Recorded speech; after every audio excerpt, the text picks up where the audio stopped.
मक्का मस्जिद में ब्लास्ट हुआ, एनआईए इन्वेस्टिगेशन है। मालेगांव है, एनआईए है, दोनों मालेगांव 2006 और 2008। अजमेर दरगाह में ब्लास्ट हुआ, एनआईए देख रहा है। मोडासा एनआईए देख रहा है। समझौता एनआईए देख रहा है।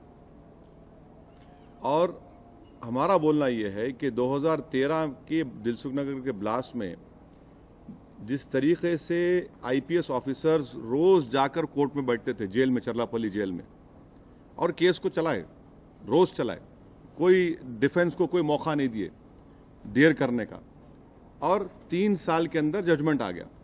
और जजमेंट कोर्ट ने कहा कि यासीन भटकल और उनका ग्रुप इन्वॉल्व है और उनको कन्विक्शन दिया, डेथ दे दिया। हम ये बोल रहे हैं कि भाई मक्का मस्जिद के ब्लास्ट केस में एनआईए इंटरेस्ट क्यों नहीं दिखा रहा?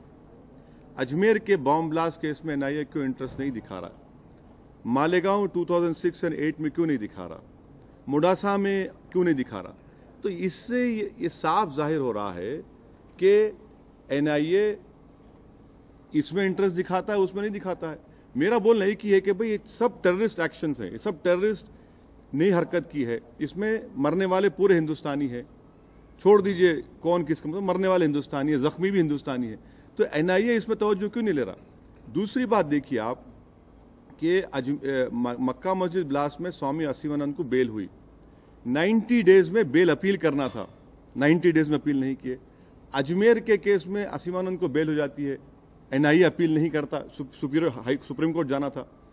मालेगांव में साध्वी प्रज्ञा ठाकुर का डिस्चार्ज पिटीशन डालती है एनआईए। अगर मुस्लिम ऑर्गेनाइजेशन हाई कोर्ट में अपील नहीं करती तो साध्वी का डिस्चार्ज हो जाता अभी तक। तो इसीलिए हम कह रहे हैं कि आप एक कंसिस्टेंट अप्रोच रखिए। ये पूरे टेररिस्ट एक्शंस हैं और इसमें मरने वाले मासूम लोग हैं। और आखिरी बात यह है कि 1992 में बाबरी मस्जिद को शहीद किया गया, अब तक वो एक्यूज पे केस चल रहा है, अब तक चल रहा है।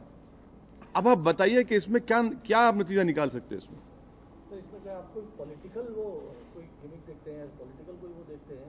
बिकॉज़ ये केस तो पहले जब यूपी की गवर्नमेंट थी उसी में आप भी कोalition में पार्ट। बिल्कुल संजय तिवारी साहब, मैं तो आपसे मैं किसी ये नहीं कह रहा हूं कि ये गवर्नमेंट या वो गवर्नमेंट, मैं ये कह रहा हूं कि जो हमारे प्रीमियर इन्वेस्टिगेटिंग एजेंसीज का जो अप्रोच है, जो कंसिस्टेंट अप्रोच होना चाहिए था पूरे टेररिस्ट केसेस में, वो कंसिस्टेंट अप्रोच नहीं है।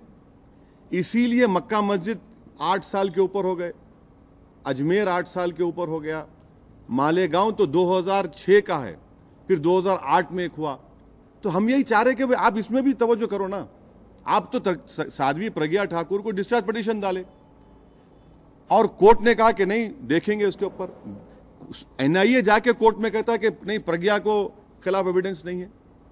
अब ये तमाम चीजें अगर आती हैं तो फिर इसमें क्या नतीजा निकालेंगे? इसकी वजह क्या देखते हैं? वजह क्या है? इसकी वजह एक ही है कि हम गवर्नमेंट, जो मौजूदा सेंट्रल गवर्नमेंट है मोदी सरकार की, ये लोग जिस चुस्ती का मुजाहरा करे, बहुत अच्छा किए दिलसुखनगर में, वैसा ही करिए ना आप क्यों असीमानंद को बेल किए क्यों नहीं डालते, उसकी बेल के खिलाफ पिटीशन?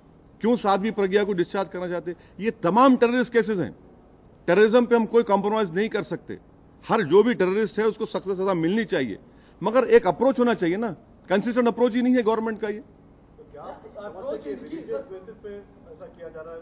बिकॉज़ एंगल पहले भी, इसके पहले भी याकूब मेनन के केस में नहीं, उसमें मत जाइए। वो तो मर्सी पिटीशन का अलग मामला था। कोर्ट का जो अप्रोच है, देखिए हम इस मामलात में डेजिग्नेटेड कोर्ट है ना, ये तो प्रोसिक्यूशन का काम है कि केस को तेजी चलाए आप। मैं तो अच्छा हुआ ना कि 3 साल में आपने दिलसुखनगर केस खत्म कर दिया। अरे 8 साल हो गए मक्का मस्जिद को, क्यों खत्म नहीं करते आप? एनआईए डेजिग्नेटेड कोर्ट में चल रहा है, वो भी अजमेर का भी एनआईए कोर्ट में चल रहा है।